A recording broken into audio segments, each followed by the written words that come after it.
So hey guys, welcome back to एडोग्रोन class 10th। I hope यार आप सब लोग अच्छे और सेफ होंगे। तो आज हम इस वीडियो में बैंकिंग एंड इंश्योरेंस जो क्लास 10th का एक ऑप्शनल सब्जेक्ट है और मैक्सिमम बच्चों लोगों ने क्लास 10th में बैंकिंग एंड इंश्योरेंस इस बार लिया है। काफी सारे कमेंट आ रहे थे, सर बैंकिंग एंड इंश्योरेंस के लिए भी कुछ कीजिए। तो फाइनली यार बैंकिंग एंड इंश्योरेंस को लेकर मैं आ गया हूं। टोटल 3 चैप्टर आ रहे हैं, जिसमें से चैप्टर 3 जो है utility service of bank, term 2 exam में, टर्म 2 बोर्ड एग्जाम में क्लास 10th के।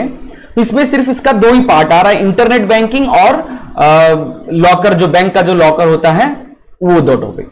फिर चैप्टर यूनिट 4 और यूनिट 5, तो 3 चैप्टर आपको इस बैंकिंग एंड इंश्योरेंस में आ रहे हैं। और ये तीनों चैप्टर मैं 1 by 1 करके कवर करने वाला हूं और टर्म 2 के अकॉर्डिंग ही कवर करूंगा और कोशिश करूंगा यार कम से कम टाइम में आपका ये चैप्टर अच्छे से करवा दूं। ठीक है, तो यार स्टार्ट करने से पहले वीडियो को एक छोटी सी रिक्वेस्ट है आप लोगों से, चैनल पर नए हो तो चैनल सब्सक्राइब कर लो, वीडियो को लाइक और शेयर करना अपने दोस्तों के साथ जो बैंकिंग एंड इंश्योरेंस ले रखे हैं। ठीक है, तो चलिए बिल्कुल देरी नहीं करते हैं, कंप्यूटर स्क्रीन पे चलते हैं और आज के सेशन को स्टार्ट करते हैं।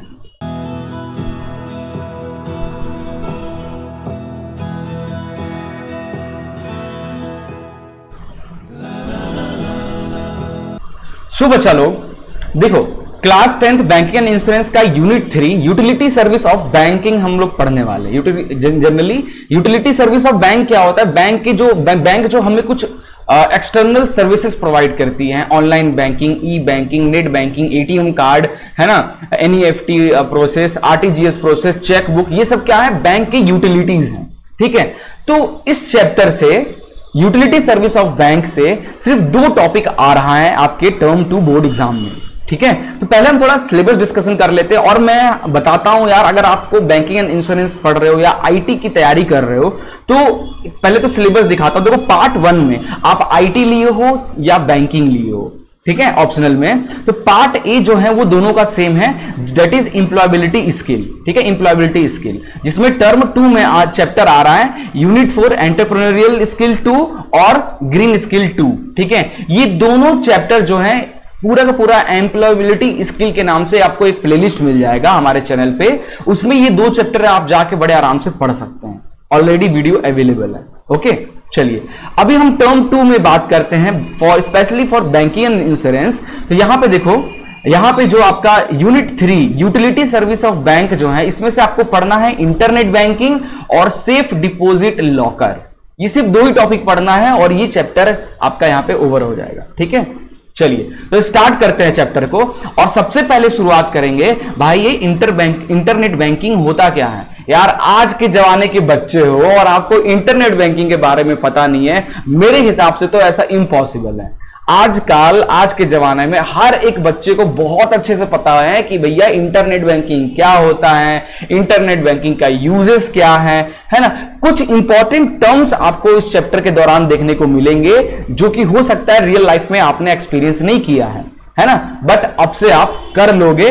दैट्स वाई ये चैप्टर आपके क्लास 10th में इंक्लूड है। ठीक है, वैसे तो क्लास 10th के बच्चों को ये सारी चीजें पता होती है, बट जो टेक्निकल टर्म्स होते हैं उसको जानना बहुत जरूरी होता है फॉर एग्जाम एस्पेक्ट्स। ठीक है, चलिए तो देखते हैं ना। तो सबसे पहले हम डिस्कस करेंगे इंटरनेट बैंकिंग क्या है। तो देखो क्या है, क्या कह रहा है कि internet banking allows the customer of a bank to conduct bank transactions online instead of going bank or integrating with a teller।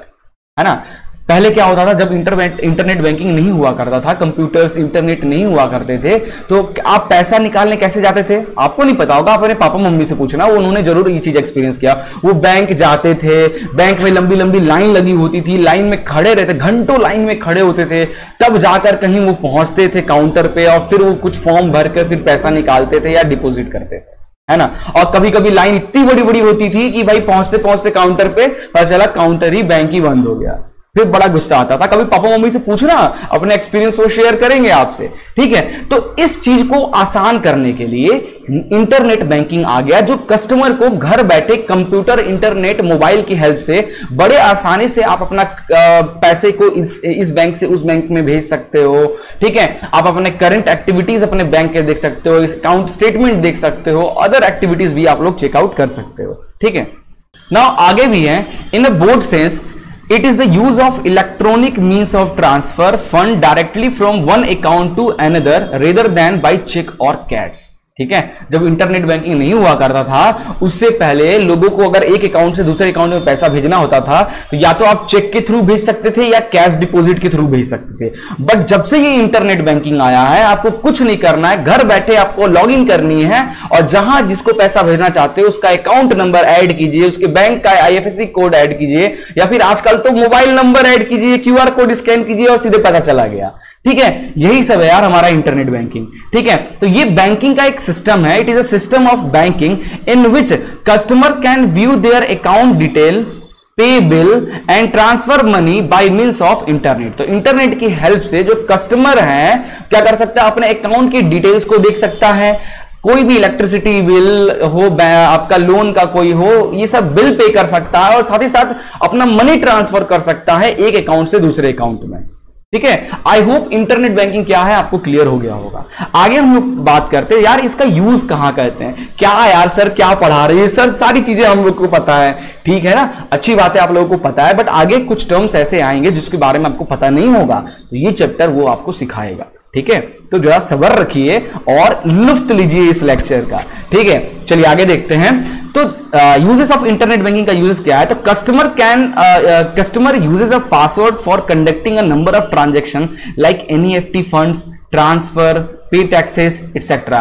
तो कस्टमर को अगर इंटरनेट बैंकिंग यूज करना है तो उसको एक यूजर आईडी और पासवर्ड होता है। सबसे पहले आपको अपना यूजर आईडी और पासवर्ड डालकर लॉगिन करना होता है। उसके बाद आप NEFT, RTGS जो प्रीवियस चैप्टर में आपने पढ़ा था, इसके थ्रू आप अपने पैसे को, फंड को ट्रांसफर कर सकते हैं। ठीक है, ऑनलाइन परचेस कर सकते हैं, लाइक रेलवे टिकट, बस होटल बुकिंग कर सकते हो। ठीक है, बड़े बड़े मॉल में जाते हो तो वहां पे इंटरनेट बैंकिंग की हेल्प से आप क्या करते हो, परचेस कर सकते हो, कोई सामान वगैरह परचेस करते हो, ये सब ऑप्शंस आपको मिलते हैं। लोन एप्लीकेशन ऑनलाइन अप्लाई कर सकते हो, उसका फंड ऑनलाइन भर सकते हो, इतनी सारी बेनिफिट आपको बैंक प्रोवाइड करता है। कुछ और भी यूजेस होते हैं। ठीक है, लाइक आप अपना कोई भी बिल हो, घर का बिल हो, पेमेंट, इलेक्ट्रिसिटी बिल हो, गैस का बिल हो, ये सारे के सारे आप इंटरनेट बैंकिंग की हेल्प से घर बैठे भर सकते हो आप। ठीक है, क्रेडिट कार्ड को के जो ड्यूज है उसको भर कर सकते हो। इंश्योरेंस प्रीमियम जो है, इंश्योरेंस अगर आपने ले रखा है उसके जो हर मंथ प्रीमियम आते हैं या 6 मंथ पे या 3 मंथ पे, वो आप घर बैठे भर सकते हो।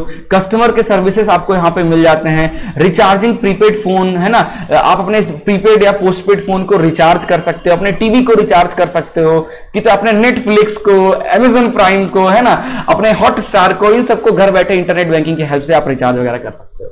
ठीक है, चलिए आगे हम चलते हैं। कितने टाइप के इंटरनेट बैंकिंग होते हैं? जनरली 3 टाइप के इंटरनेट बैंकिंग होते हैं। पहला होता है पीसी बैंकिंग। पीसी यानी यार आपके लैपटॉप या कंप्यूटर से बैंकिंग किया जाता है।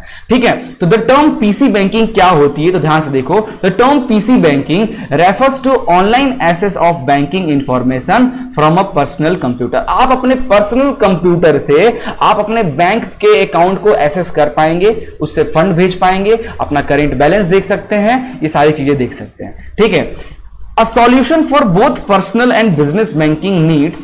This type of financial management allow you to conduct transaction using an internet connection and your computer. तो अगर आपके पास अपना पर्सनल कंप्यूटर है, इंटरनेट कनेक्शंस हैं, तो आप अपने बिजनेस एक्टिविटीज के लिए भी आप अपने अकाउंट को यूज कर सकते हो या पर्सनल यूज के लिए भी यूज कर सकते हो। ठीक है, पीसी बैंकिंग एनेबल करता है account holder to perform real time account activities. आप अपने अकाउंट के रियल टाइम एक्टिविटीज देख सकते हो कि आपके अकाउंट से कितना पैसा कटा है, कितना आया है, किसको कहां से आया है, किसको गया है, रियल टाइम एक्टिविटीज आप अपने अकाउंट के देख सकते हो। ठीक है, ये हो गया पहला पीसी बैंकिंग। दूसरा आता है डिजिटल टीवी बैंकिंग। कुछ डिजिटल टीवी, आप यहाँ पे फोटो देख सकते हो, कुछ टीवीज होते हैं, है ना, एंड्रॉइड टीवीज होते हैं जिसमें आप टीवी के हेल्प से आप अपना बैंकिंग कर सकते हो। ठीक है, the television banking enable customer to conduct banking business with television and TV setup box as a terminal and remote control for the operation tool based on the cable TV broadband network। कुछ broadband network Tata sky वगैरह जैसे provide करती है आपको,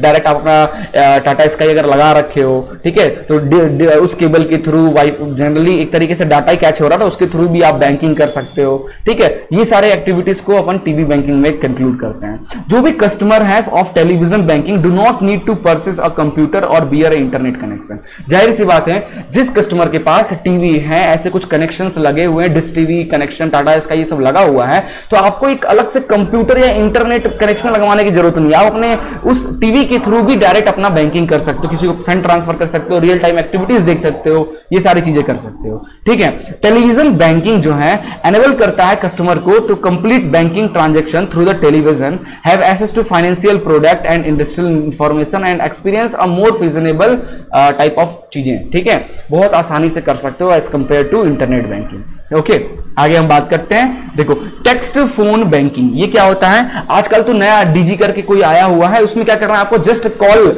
आप एक call करो, आप अपने आप को रजिस्टर कर लो, कॉल करोगे, कॉल करके किसको आपको पैसा भेजना है उसका मोबाइल नंबर डालो, कितना पैसा डालना है वो पैसा डालो, और बिना इंटरनेट के भी आपका फंड ट्रांसफर हो जाएगा। बीच में एक और सर्विस आई थी जिसमें आपको टेक्स्ट के, आप किसको डालना है, टेक्स्ट मैसेज पे क्लिक, मैसेज करो, अकाउंट नंबर डालो, फिर आईएफएससी कोड डालो, कितना अमाउंट डालना है और टेक्स्ट मैसेज करो, सीधे आपके अकाउंट से पैसा कटेगा और सामने वाले के अकाउंट में चला जाएगा। ठीक है, तो bank use mobile texting facility to provide update to the customer. ठीक है, जनरली क्या करता है बैंक क्या करता है, आपके मोबाइल को टेक्स्ट की हेल्प से बैंकिंग में जो भी नए सिस्टम आते हैं उन सारे को कितना पैसा आया, कितना कटा, ये सब आपके मोबाइल पे भेजता भी रहता है। ठीक है, it uses the short message service SMS for providing service such as credit कितना हुआ है, डेबिट कितना हुआ, टू कस्टमर अकाउंट अलर्ट देना कि भाई आपके अकाउंट को कोई एक्सेस कर रहा है, इसका मैसेज आ जाएगा, डेली बैलेंस अलर्ट आपको बताएगा, लोन पेमेंट डेट अलर्ट्स वगैरह, ये सारी चीजें भी आपको इसमें टेक्स्ट फोन बैंकिंग में आपको बताता है। ठीक है, ओके, मूव ऑन करते हैं नेक्स्ट टॉपिक पे, how to uses internet banking. Internet banking को यूज कैसे करते हैं? तो सबसे पहला प्रोसेस, स्टेप 1 ये होता है कि आप अपने जिससे भी एसबीआई का इंटरनेट बैंकिंग यूज करते हो, एक्सिस बैंक का, आईसीआईसीआई का, एचडीएफसी का, जिसकी भी इंटरनेट बैंकिंग यूज करते हो उसकी ऑफिशियल वेबसाइट पे जाओ, लॉगिन वाला कस्टमर लॉगिन में जाओ, वहां पे जाने के बाद आपको अपना यूजर आईडी और पासवर्ड को एंटर करना होगा। जैसे यूजर आईडी और पासवर्ड डालोगे आपका डैशबोर्ड खुल जाएगा। Create your on unique user ID को क्रिएट करो, अगर नहीं है तो अपने यूजर आईडी को क्रिएट करो, अपने अकाउंट को लिंक करो उस यूजर आईडी से, उसके बाद आपका डैशबोर्ड ओपन हो जाता है और वहां पर जिसको भी पैसा भेजना है उसका बेनिफिशियरी अकाउंट्स ऐड करो, यानी उसका अकाउंट, आईएफएससी कोड, उसका नाम वगैरह ऐड करो और सीधे आप उसको ट्रांसफर कर सकते हो। ये डायग्राम देख सकते हो, बहुत अच्छा है शॉपिंग करने के लिए। मान लो आप इंटरनेट बैंकिंग की हेल्प से आप शॉपिंग कर रहे हो, तो कस्टमर विजिट मर्चेंट वेबसाइट, आप जिस भी मर्चेंट लाइक फ्लिपकार्ट, अमेज़न, जिस भी वेबसाइट पे जाओ उस वेबसाइट पे जाओ, कार्ट में आपको जो भी प्रोडक्ट चाहिए उसको ऐड करो, उसके बाद एंटर बिलिंग डिटेल वगैरह को ऐड कीजिए और डायरेक्ट आप redirect to atom net banking या जिस भी आपको चूज करना है, क्रेडिट कार्ड के थ्रू पेमेंट करना है या नेट बैंकिंग, तो नेट बैंकिंग वाला ऑप्शन को सेलेक्ट कीजिए। उसके बाद आपको अपना यूजर आईडी पासवर्ड डालिए, यूजर आईडी और पासवर्ड प्रोवाइड कीजिए और आपके जो भी पेमेंट मोड है उसके थ्रू आप पेमेंट कर सकते हैं। ये प्रोसेस था यूजेज ऑफ इंटरनेट बैंकिंग का, how to use internet banking. Okay, ये क्लियर हो गया। इसके बाद हम आगे चलते हैं नेक्स्ट टॉपिक पे, दैट इज एडवांटेजेस। क्या होता है इंटरनेट बैंकिंग का, एडवांटेजेस क्या है? तो देखो भैया, एडवांटेजेस ध्यान से सुन लेना, एग्जाम में ये सब चीजें पूछता है। तो it involves less cost, ensure transaction speed and efficiency provide करता है और 24/7 कस्टमर सर्विस आपको प्रोवाइड करेगा। क्लियर हो गया क्या एडवांटेजेस है इंटरनेट बैंकिंग का? Now next on issue in internet banking. Internet banking में क्या क्या प्रॉब्लम आ सकता है जब आप इंटरनेट बैंकिंग करते हो? तो देखो, एज विथ ऑनलाइन बैंकिंग, जिस तरीके से ऑनलाइन बैंकिंग आपने देखा था उसमें जो प्रॉब्लम आ सकता है, उसी तरीके से इंटरनेट बैंकिंग में भी सिमिलर प्रॉब्लम आ सकता है। कैसे? सिक्योरिटी लर्निंग डिफिकल्टीज हो सकता है, लैक ऑफ स्किल चाहिए यहाँ के लिए, आपके पास अच्छा खासा स्किल होना चाहिए कंप्यूटर यूज करने का, चीजें यूज करने का, तभी आप कर पाओगे। टेक्निकल ब्रेकडाउन हो सकता है, जब आप पेमेंट कर रहे हो तो आपका पेमेंट अटक सकता है, लॉन्ग स्टार्टअप टाइम हो सकता है या इनएक्सपेंसिव भी कभी कभी। ठीक है, तो ये सिक्योरिटी ब्रीच वगैरह ये सब प्रॉब्लम आते रहते हैं जब भी आप इंटरनेट बैंकिंग करने जाओगे। ठीक है, तो ये कुछ छोटे मोटे प्रॉब्लम है यार, हमेशा नहीं आता है, कभी कभार आ जाता है ना। नेक्स्ट हम बात करते हैं, अगला है रिस्क इन इंटरनेट बैंकिंग। जब आप इंटरनेट बैंकिंग करोगे बच्चा लोग, तो क्या क्या रिस्क आपको आ सकता है? तो देखो, सबसे पहला है इंक्रीजिंग नंबर ऑफ फ्रॉडनेट वेबसाइट, है ना। तो आजकल के टाइम पे बहुत सारे ऐसे फ्रॉड वाली वेबसाइट्स आ चुके हैं। उन वेबसाइट पे जाकर अगर आप शॉपिंग करते हो, अपना यूजर आईडी पासवर्ड डालते हो, तो ये यूजर आईडी पासवर्ड कैप्चर हो जाता है उनके वेबसाइट के थ्रू और फिर वो अपने पर्सनल यूज के लिए उसका यूज कर सकते हैं। ठीक है, तो भैया इस सब चीजों से थोड़ा सा बच के रहना है आपको। Fake email purporting to be sent from the bank. कभी कभी क्या होता है, फेक आपको मैसेज सेंड कर दिया जाता है और आप लिंक पे क्लिक करते हो और आपके अकाउंट हैक, ठीक है। Attack on online banking used today और based on deciding the user to step login data and valid, है ना, फॉर फिशिंग और फार्मिंग की हेल्प से आपके, फॉर एग्जांपल आप किसी वेबसाइट पे गए, वहां पे यूजर आईडी पासवर्ड डाले, वो वेबसाइट के ऊपर एक फ्रेम लगा था, आप जो यूजर आईडी पासवर्ड डाल रहे हो ना, उसको वो कन्वर्ट हो जा रहा है और वो बंदा सामने देख पा रहा है कि आपका पासवर्ड क्या है, आपका यूजर की आईडी क्या है, और उसके थ्रू वो लॉगिन करके आपको हैक कर सकता है। इससे बचने के लिए बैंकिंग वालों ने ओटीपी सिस्टम लेकर आया। जब भी आप यूजर लॉगिन करेगा तो पहले तो भैया उसके मोबाइल में ओटीपी जाएगा, वो ओटीपी डालेगा तभी ओपन होगा। ये कुछ तरीके हैं जिससे बैंक आपको पूरी सिक्योरिटी कोशिश करता है प्रोवाइड करने का, ताकि ऐसी कुछ आपके साथ ना हो, बट कभी कभी आज भी हो जाता है। ठीक है। फिर क्रॉस साइट स्क्रिप्टिंग एंड की लॉगर, ट्रोजन हॉर्स, ऐसे कुछ वायरसेस है जो आपके कंप्यूटर में डाल दिए जाते हैं, या किसी अलग अलग वेबसाइट्स पे जाते हो वहां पे डाल दिया, उस वेबसाइट पे रहते हैं वो वायरस, जब जाते हो तो आपके लॉगिन डिटेल इंफॉर्मेशन वगैरह कॉपी हो जाते हैं। ठीक है। Man in browser attack where Trojan horse permit a remote attacker to modify the destination account number and also the amount. ठीक है। ऐसे आपको फॉर एग्जाम्पल आप कैफे वगैरह में गए, वहां के कंप्यूटर यूज कर रहे हो फॉर इंटरनेट बैंकिंग वगैरह, तो ये सब प्रॉब्लम देखने को मिल सकता है आपको। आपने जो भी डाला, वहां पे पहले से अटैकर बैठे हुए हैं, आपने जो भी चीजें डाला वो सारी की सारी कॉपी हुई और आपकी बच गई बैंड। ठीक है। तो ये कुछ इंपॉर्टेंट रिस्क फैक्टर है, risk associate with internet banking. Cross border risk हो सकता है, सिक्योरिटी रिस्क हो सकता है, लीगल और फाइनेंशियल रिस्क देखने को मिल सकता है, ट्रेडिशनल रिस्क, स्ट्रेटेजिक रिस्क हो सकता है, मनी लॉन्ड्रिंग का प्रॉब्लम आ सकता है, काफी सारे ऐसे ऐसे प्रॉब्लम आपको आ सकते हैं। ठीक है। चलिए नेक्स्ट पे चलते हैं। फिशिंग क्या होता है?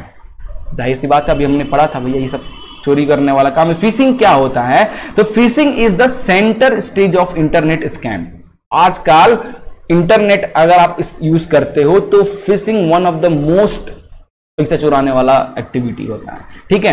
तो phishing is the way of sending email at arbitrary indicating to come from a candidate company which is operating on the internet. क्या करता है फिशिंग में? आपको ऐसे ईमेल्स या ऐसे मैसेज भेजा जाएगा जिसमें एक लिंक होगा, आप जैसे उस लिंक पे क्लिक करते हो आपका अकाउंट हैक।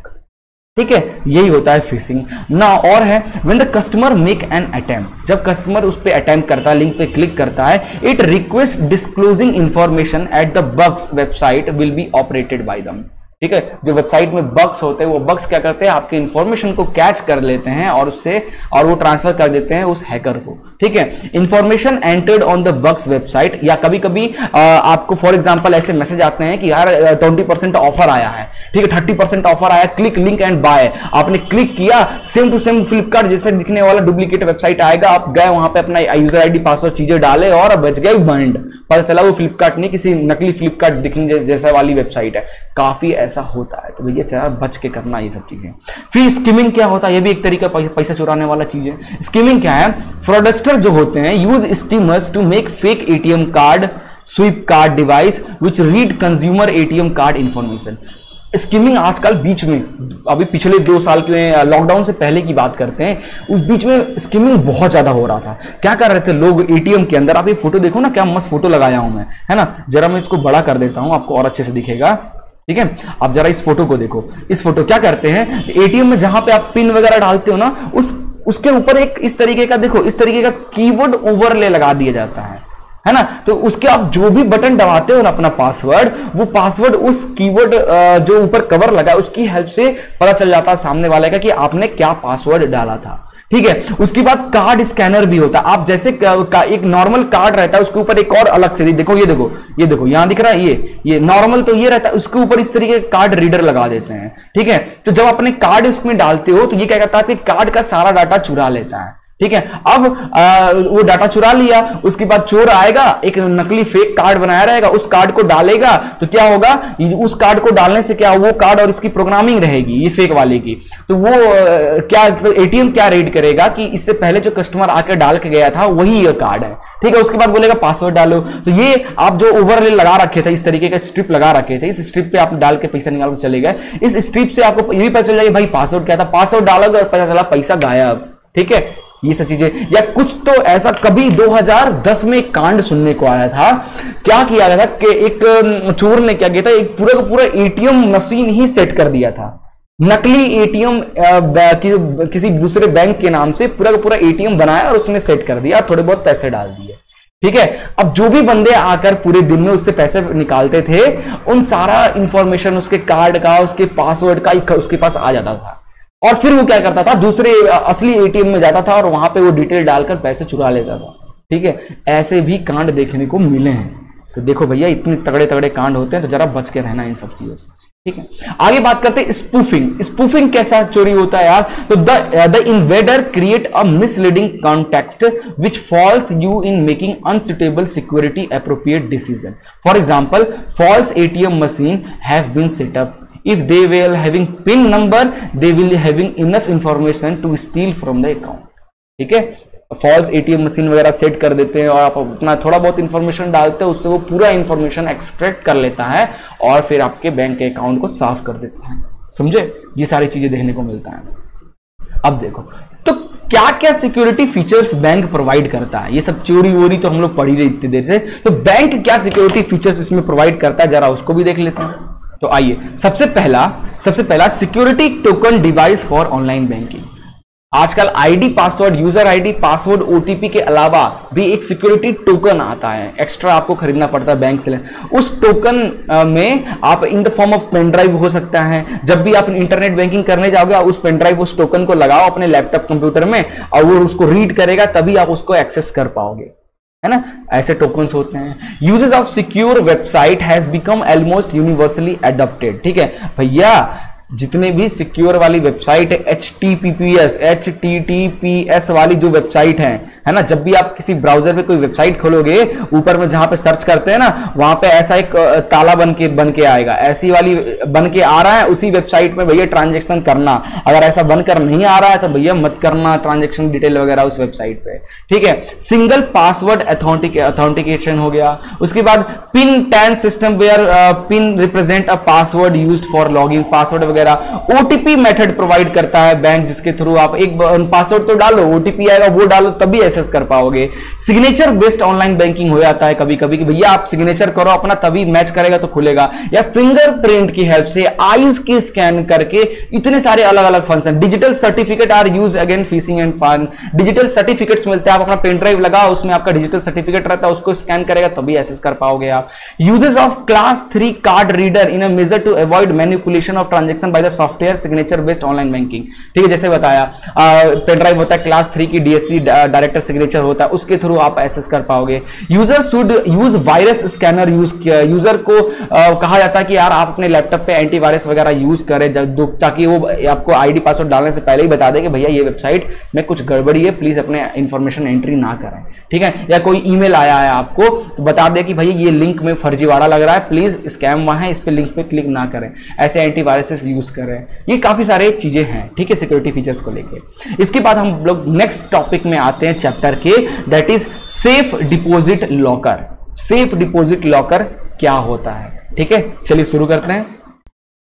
तो सेफ डिपॉजिट बैंक लॉकर की बात करें तो क्या होता है, पहले तो हम इसको समझ लेते हैं। देखो, हर बैंक में बेटा लोग, हर बैंक में जो बड़े बड़े बैंक होते हैं, आजकल छोटे छोटे बैंक में भी अब तो आने लगा है, गांव के अंदर भी जो बैंक है ना, उनमें भी एक सेफ लॉकर आने लगा है। ठीक है, क्या होता है, इस तरीके का एक कमरा होता है, हर बैंक के अंदर एक रूम होता है ना, और वो रूम फुल्ली सिक्योरिटी के साथ रहता है कि उसके अंदर बहुत सारे कैमरास होते हैं।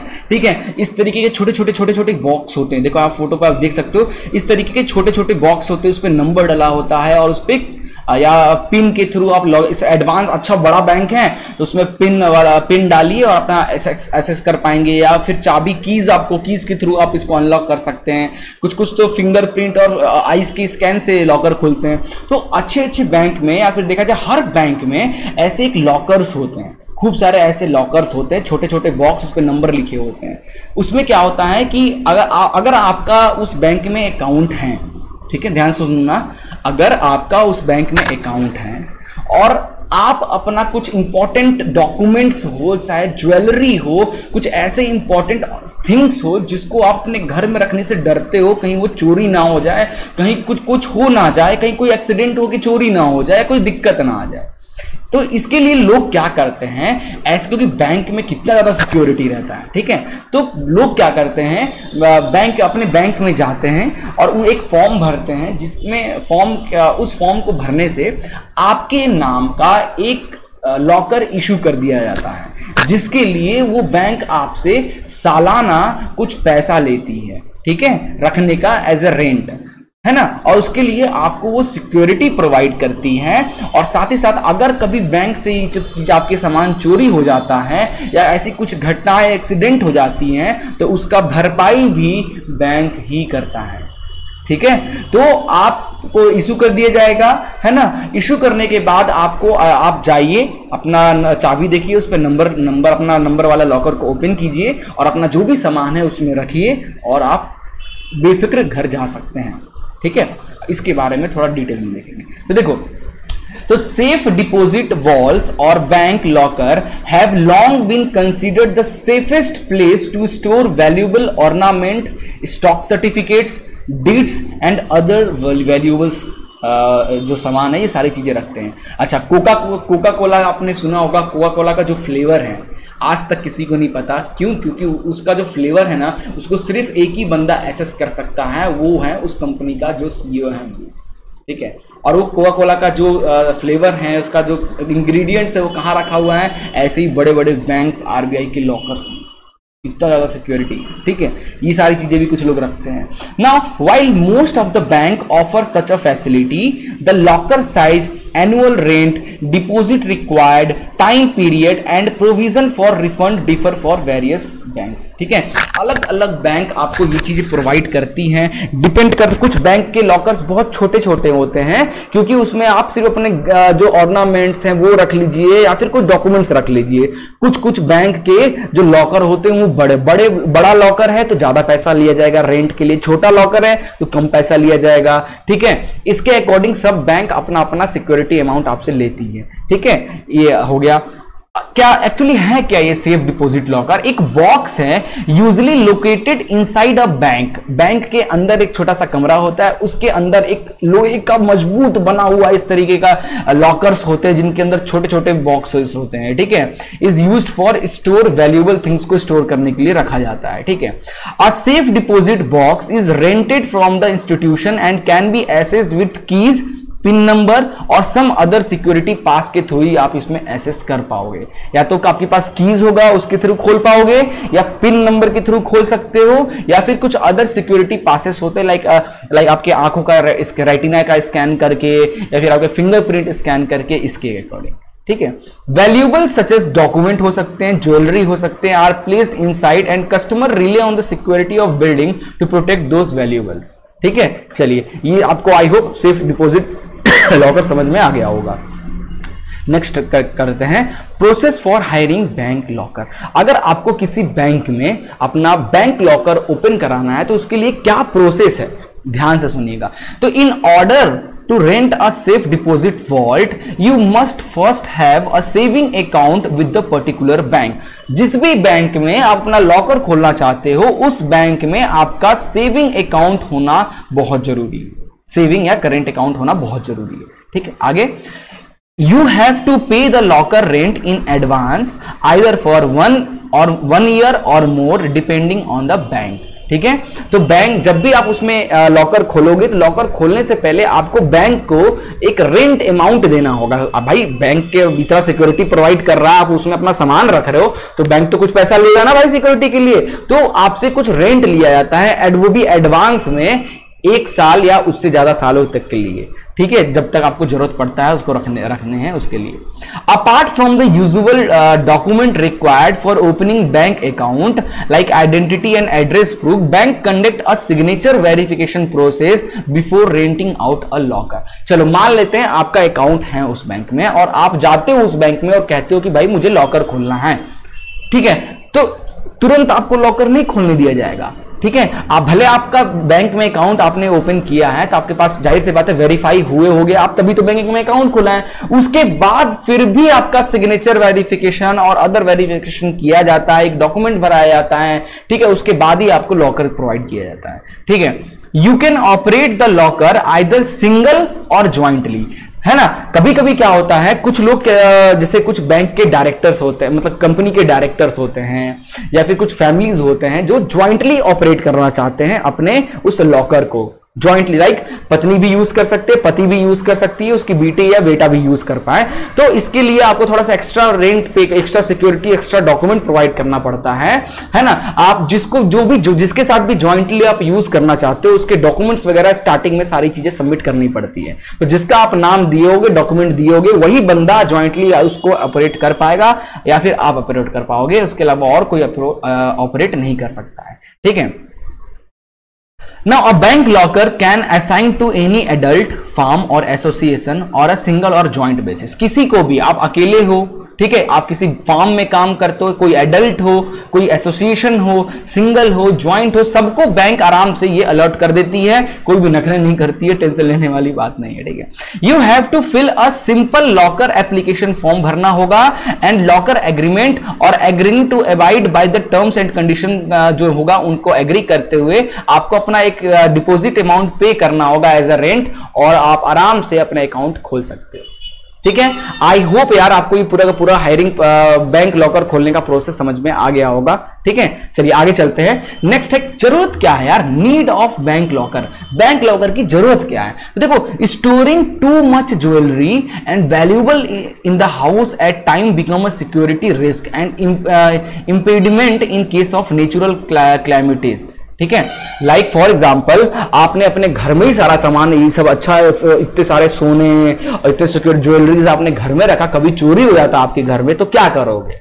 या कभी कोई क्लाइमेट प्रॉब्लम, बाढ़ आ जाती है, बम गिर जाता है आपके घर पे, यूक्रेन वार चल रहा है, सामान रखे हो और बम गिर गया, तो क्या करोगे यार? उस केस में तो आप तो गए, बर्बाद हो गए, है ना। तो बैंक आपको सिक्योरिटी प्रोवाइड करता है। भाई, bank locker offers you a safe trustworthy space to store your valuable jewellery, document and other things को स्टोर करने के लिए एक सेफ चीजें सिक्योरिटी प्रोवाइड करता है। और अगर ऐसा फ्यूचर में कभी कोई ऐसा एक्सीडेंट होता है बैंक के साथ, तो बैंक ही उसकी भरपाई आपको करेगा, ठीक है। Now, customer bank relationship, the relationship between a person hiring the locker and the bank is that of lease and the lessor, ठीक है।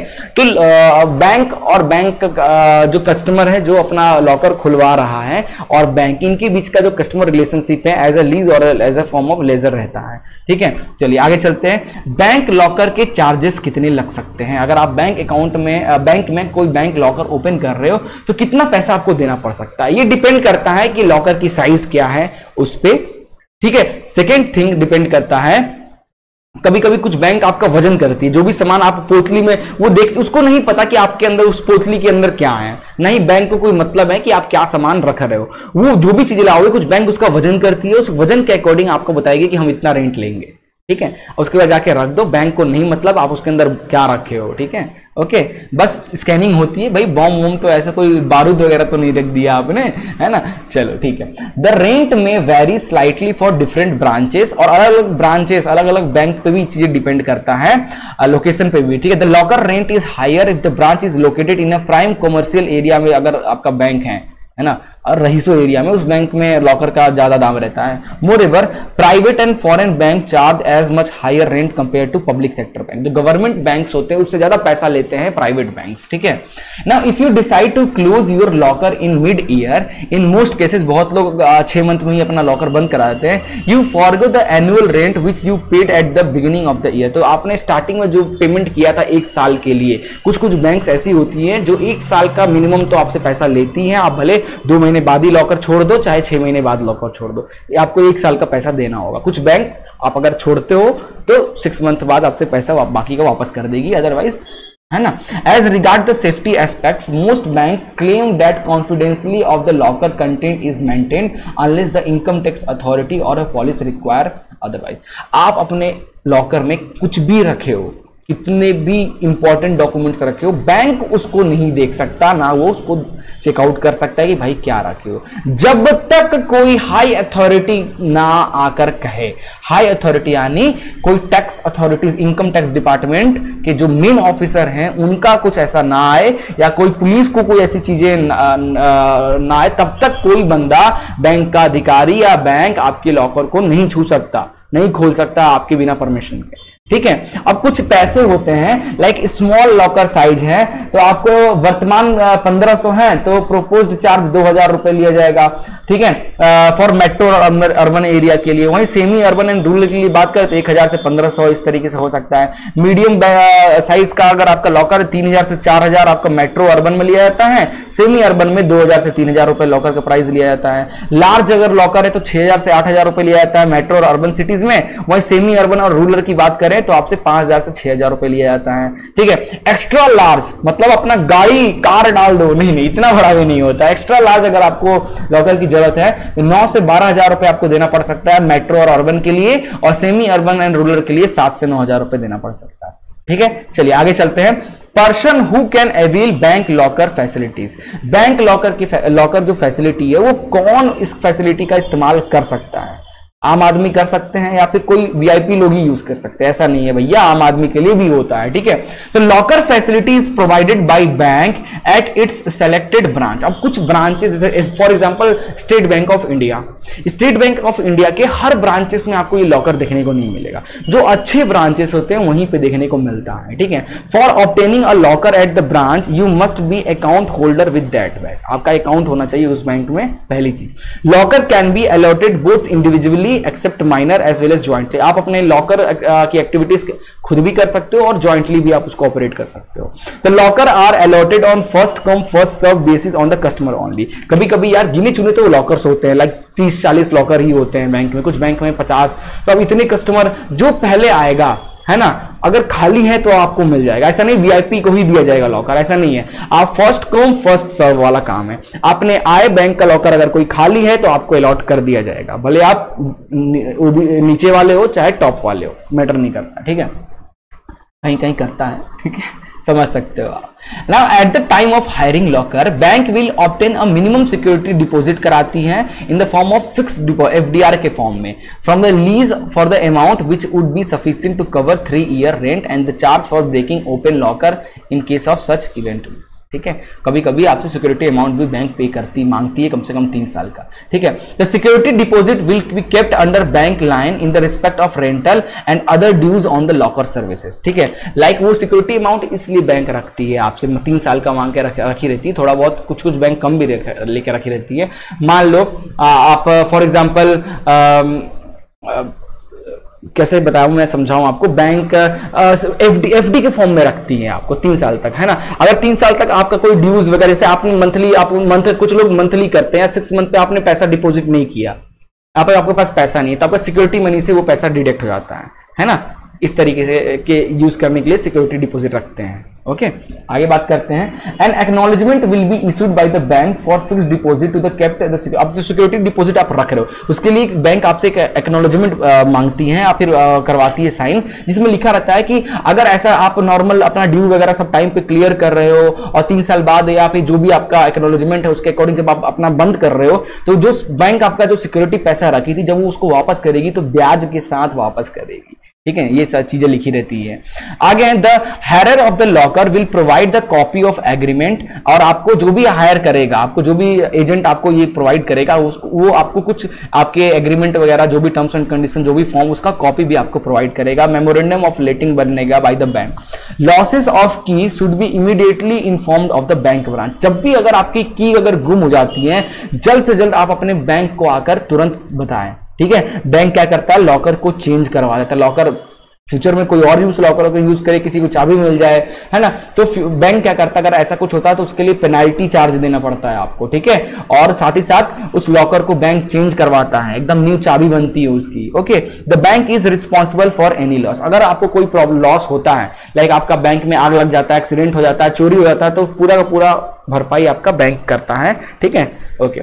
Now charges for opening the locker or replacing the lost key and for changing the lock shall be payable by the renter, ठीक है। अगर आप bank account locker open करते हो या आपका की गुम हो गया, नया की बनाना चाहते हो, या अपना जो बॉक्स है छोटा है उसको बड़ा में ट्रांसफर करना चाहते हो, तो इस दौरान आपको कुछ पेमेंट पे करना होगा, ठीक है। Now operation of bank locker किस तरीके से वर्क करता है जरा इसको देखते हैं। तो देखो सबसे पहले क्या है, देयर आर 2 की फॉर ऑपरेटिंग द लॉकर।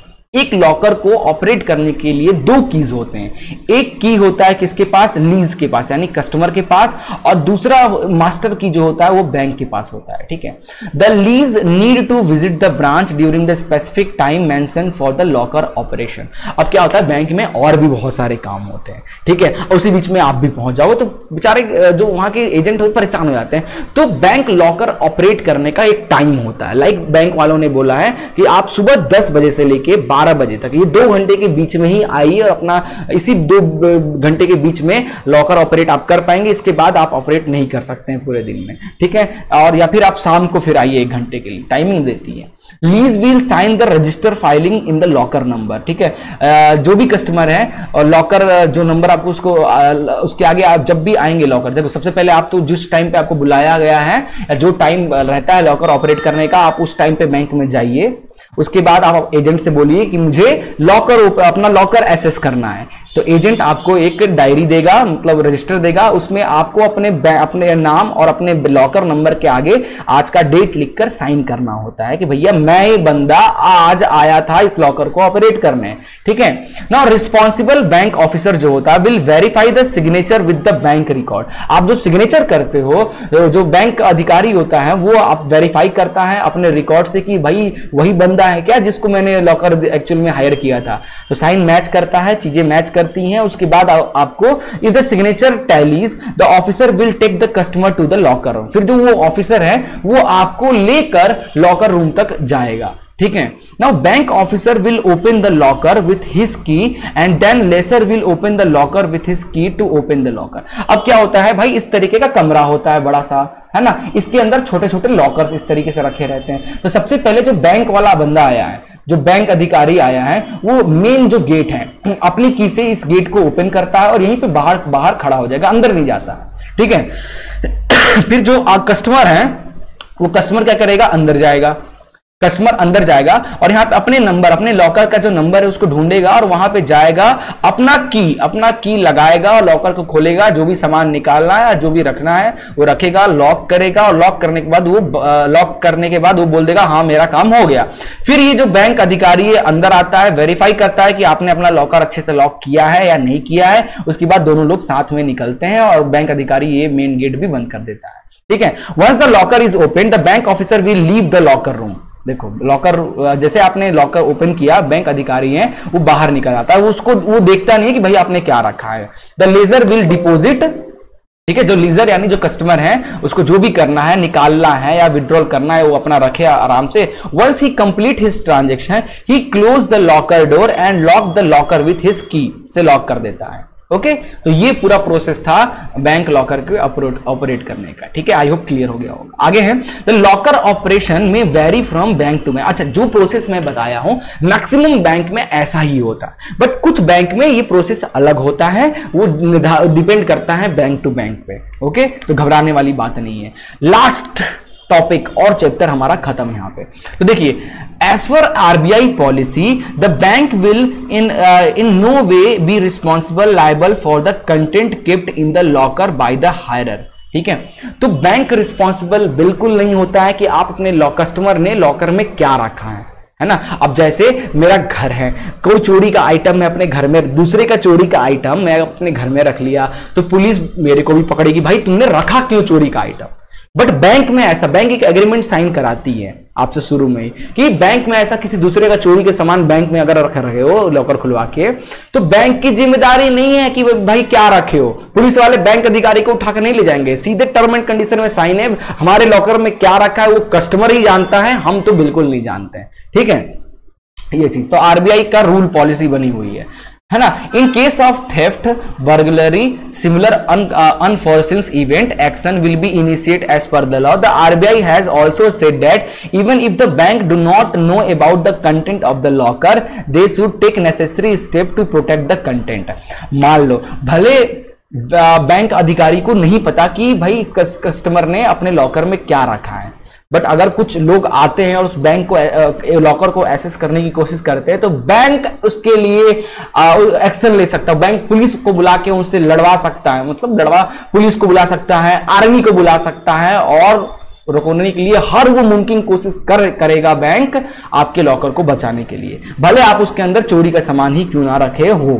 ठीक है, चलिए आगे बात करते हैं। There have been few cases in the past where customer have received compensation for loss और damage to the locker content. अगर आपकी लॉकर के जो कंटेंट, आपने जो भी लॉकर में चीजें रखा है, किसी वजह से वो कुछ चोरी हो जाता है या कुछ प्रॉब्लम आ जाती है, तो बैंक उसका कंपनसेशन प्रोवाइड करता है। बहुत कम ऐसा देखने को मिलता है जनरली। ठीक है, तो ये कुछ यार इंपॉर्टेंट टॉपिक थे इस चैप्टर से। आई होप यार ये सारा का सारा चैप्टर आपको क्लियर हो गया होगा। फिर भी कहीं डाउट वगैरह है तो कमेंट करके बताइए और वेट कीजिए नेक्स्ट चैप्टर का। ठीक है, कि आपको कब वो चैप्टर चाहिए कमेंट करके बताओ। मैं वैसे बिजी नहीं हूं इतना, फिर भी यार कोशिश करते हैं हम जल्द से जल्द आपके लिए नए चैप्टर लेकर आएंगे। ठीक है, और कैसे कंटेंट चाहिए कमेंट करके बताइए। मिलते हैं नेक्स्ट वीडियो में। Good bye, take care and जय हिंद।